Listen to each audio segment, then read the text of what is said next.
in the early stages of this second game. And they 1-0. Ooh, catches the helmet.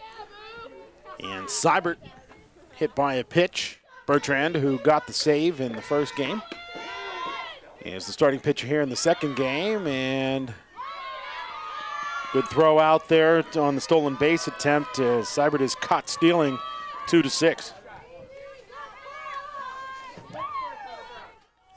And the 0-1 by Bertrand. And this bunt pops back into the glove of Bertrand, and she will get the throw over to first base, but just not in time as Bartlow dove back.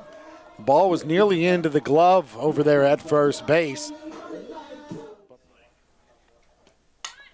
Nice bunt laid down by Mala, and the throw gets away from the first baseman.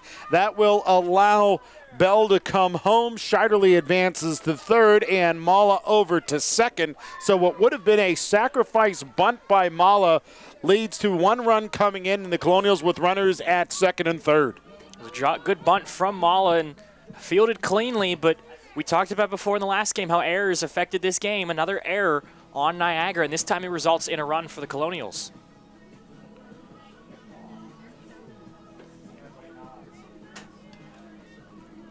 So give Mala the sacrifice, then to Bertrand, who gloved it in her first plate appearance. And this one gets under the glove of the third baseman, Tim, out into left field. And an RBI single for Bell puts the Colonials up 2-0. Slapped right by the third baseman as Tim is playing up in front of the bag because place is full of Colonials. So a quick hit right by her. She's not able to field it. It goes underneath of her glove.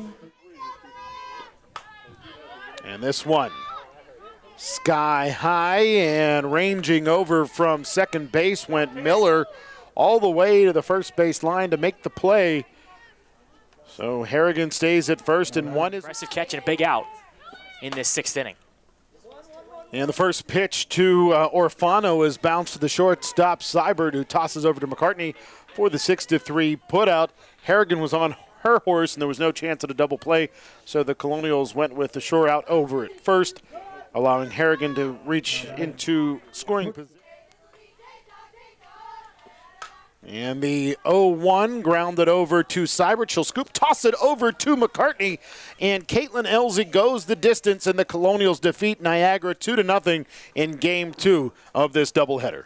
An impressive performance from Caitlin Elsie, who came into this game with an over 10 ERA, and even in her first game did not help her cause, but she does a very good job. Only 3 hits, no runs for Niagara.